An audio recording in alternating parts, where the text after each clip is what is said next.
갤럭시 북4 프로 16인치 모델을 구매했습니다.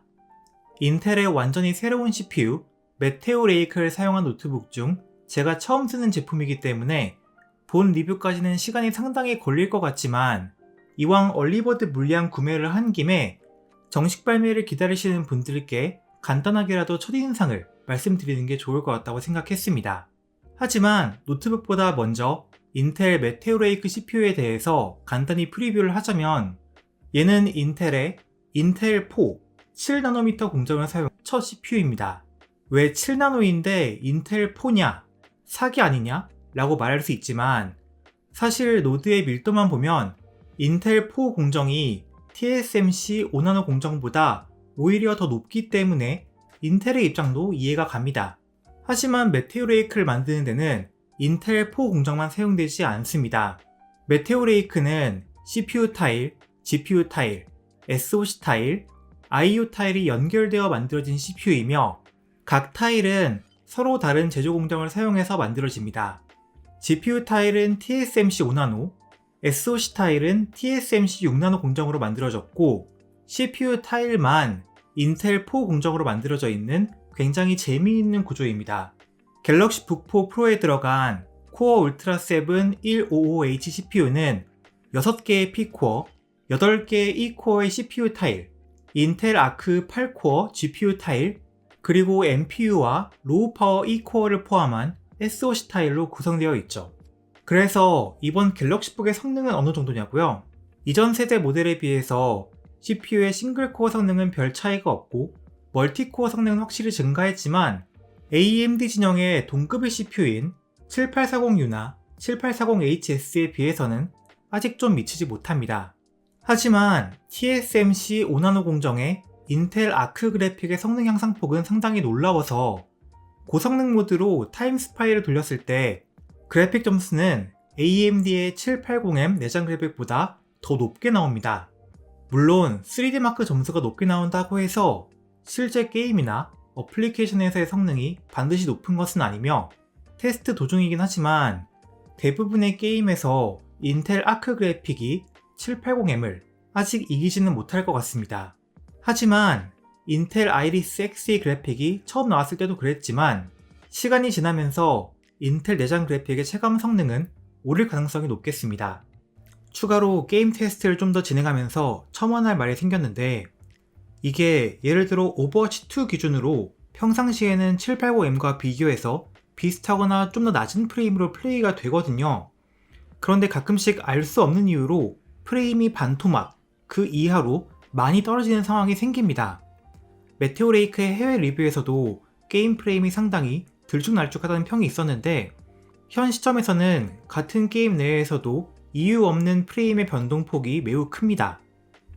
그리고 메테오 레이크의 이 타일식 구성은 대기 상태나 매우 가벼운 작업을 할 때 굳이 CPU랑 GPU 타일을 켜지 않고 SoC 타일만으로 처리하게 해서 전력 효율을 크게 올려줄 수 있다고 하고 CPU의 작업을 분배하는 방식도 더 효율적으로 바뀌었다고 합니다.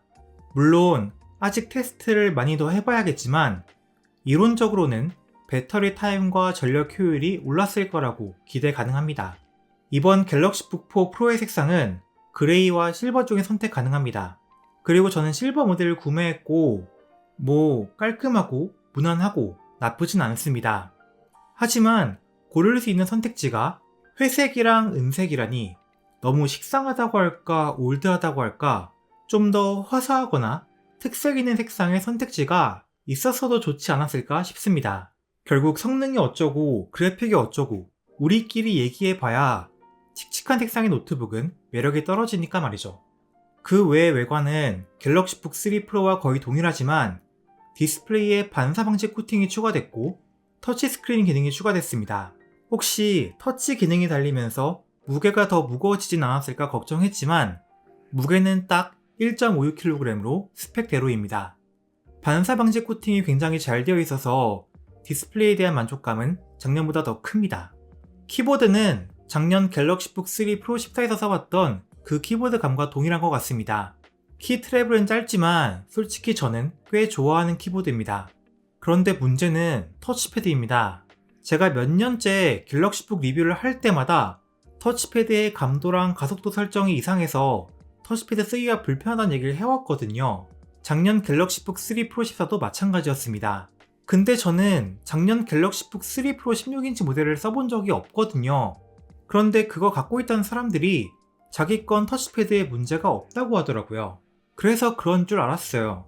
왜냐하면 갤럭시북 3 울트라의 터치패드는 진짜 문제가 없었기 때문에. 그런데 이번 갤럭시북 4 프로 16을 써보니까 여기도 문제가 있습니다. 이번에는 커서의 가속도 자체는 큰 문제가 없어 보이거든요. 그런데 마치 아날로그 스틱에 데드존이 있는 것 마냥 손가락을 미세하게 움직일 때 커서가 제대로 반응하지 않습니다. 터치패드 위에 손가락을 올리고 아주 짧은 거리를 좌우로 왔다 갔다 해보세요. 보통 정상적인 윈도우 노트북이라면 커서 역시 손가락의 움직임대로 양옆으로 흔들리며 움직일 겁니다. 그런데 갤럭시북 4 프로에서는요, 커서가 렉이 걸린 것처럼 떨리기만 합니다. 이러면 터치패드로 미세한 조작을 하기가 굉장히 불편해요. 또 제가 습관적으로 두 손가락으로 살짝살짝 페이지를 스크롤하는 경우가 많은데 갤럭시북에서는 이게 두 손가락 터치로 인식돼서 오른쪽 클릭이 돼버리는 경우도 있었고요. 이게 이렇게 되면 갤럭시북 3 프로 16에도 사실은 문제가 있었는데 써본 사람들이 문제를 캐치하지 못한 거 아니었을까 하는 의심을 하게 됩니다. 이거 진짜 저만 민감하게 반응하는 건가요? 갤럭시북 사신 분들 이거 진짜 안 불편해요? JN테크리뷰 개사장님이 이번에 갤럭시북 14인치 모델을 구매하셨는데 거기도 터치패드 문제는 여전하다고 합니다. 삼성은 진짜 이게 좋다고 생각하고 넣는 건지 아니면 이 문제 인식을 몇 년째 못하고 있는 건지 정말 묻고 싶습니다.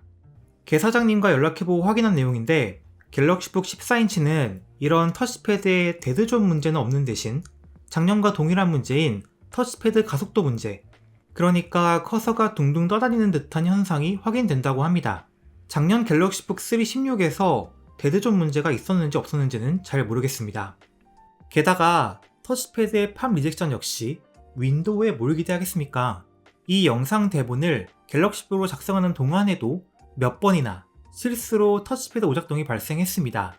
맥북 프로 16의 외관을 따라하려고 한 건지는 잘 모르겠지만 제가 느끼기에 이 터치패드는 그냥 거대한 애물단지입니다. 그리고 한 개 더 첨언하자면 마찬가지로 거대한 터치패드를 가지고 있었던 레이저 블레이드 18과 비교해서도 터치패드 팝 리젝션의 오류가 훨씬 잦았습니다. 이건 갤럭시북 소프트웨어의 문제도 있는 것으로 생각됩니다. 제가 터치패드에 대해서 길게 불만을 늘어놓긴 했지만 여튼 전체적으로 보면 완성도 높게 잘 만들어진 노트북이라고 생각합니다. 스피커 얘긴 안 했는데 그것도 좋아서 컨텐츠 소비용 노트북으로는 아주 뛰어나고요. 그럼 이제 각종 성능 테스트, 배터리 테스트, 발열과 소음 테스트, 삼성 스마트폰과의 연동과 특화 기능 테스트 등 충분히 다양한 테스트를 해보고 천천히 최종 리뷰를 올리도록 하겠습니다. 그럼 도움이 되셨길 바라며 다음에 뵐게요.